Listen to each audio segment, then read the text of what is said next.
This is Module 4, Lesson 3, How to Craft Your Practice's Unique Value Proposition.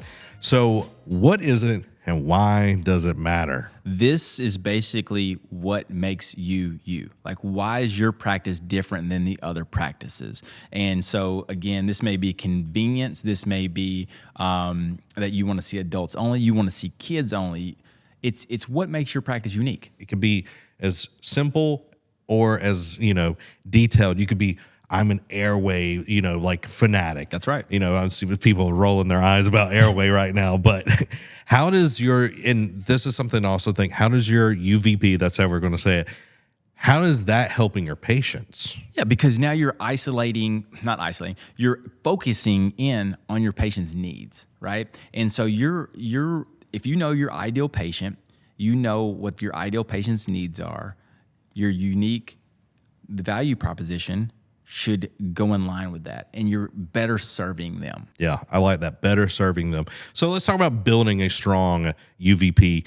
What's one thing your practice does better than anyone else is a question that you need to ask. That's right. You have to ask that, and then if you're new, your practice doesn't do anything, right? So you can make this anything you want it to be. If you want your patients, or if you want your proposition to be, I want to be able to get every single patient back within 1 minute of them clocking in, then great. That can be it. You can take people's time into consideration so much that that is your staple, right? You can make it up to whatever you want it to be. Just be consistent with it, and then it will work out. And it could be affordability. It could be whatever you want. And guess what? You get to decide, so no one can say that you're doing it wrong. That's right. That's right. So making it clear and simple, why should your UVP be short and easy to understand? Because whenever you're looking at this, you want to kind of base your decisions off of your UVP, right? Whenever you're trying to be different, if it's too complicated or if it's too long, then it's going to be harder to carry it to fruition and actually have this be something that you live by. You have to be able to communicate it. And then it goes back to the other side.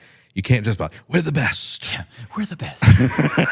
I keep saying that. It just it doesn't stick. Yeah, it doesn't stick. So using your UVP, your unique value proposition everywhere is something that you need to be doing.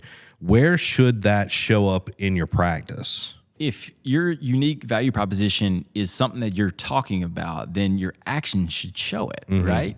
And so I use the convenience thing because it's simple. It's a simple way to talk about it. But if that is my unique value proposition, then I'm going to have office hours that are convenient to my patient population. So that might not be during school times. That might not be during regular work hours. It might be after those times. So you have to make sure that your actions represent what your value proposition is. And it can go even further than that. It could be, I do a lot of virtual monitoring, so someone doesn't have to come in if they don't have to. That's right. It's the convenience. There's layers to these things. The more you're honing into your UVP, the better you're going to be able to actually make that happen, because you want it to show up and you want people to be like, man, Elevation Orthodontics, make it so convenient for me. Yep, exactly. And that's when you know that you've really done it. When the patients start realizing what your UVP is without you having to tell them,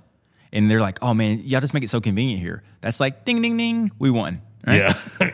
So what are like common pitfalls here? Some common mistakes is trying to make please everybody with your UVP. It's impossible. It's impossible. You have to make it really focused. And if you notice, like a lot of these things that we're talking about, we're saying, identify your patient population, identify who you want to treat, and treat those people and go after those people with endless resolve, right? And so it really comes down to finding your niche and staying in that lane. The adage, jack of all trades, master of none. That's right. You want to be a master of your UVP. That's right. You want to be that thing. So what happens if you say, we give Hollywood level smiles to every patient, but you actually don't deliver? Oh man, you can lose trust very quickly. Whenever you start not delivering on the things that are your UVPs, people are going to call you out. People are going to see that, and you're going to lose them very quickly. It's a lot about managing expectations in orthodontic world, and you'll figure that out of your career. But in specific example that you just gave, everybody can't have that thing. So it's very challenging to offer that, right? So you want to make your UVP something that you're able to actually bring to fruition. Well, there you have it, everybody. That is module 4. We'll see you in the next one.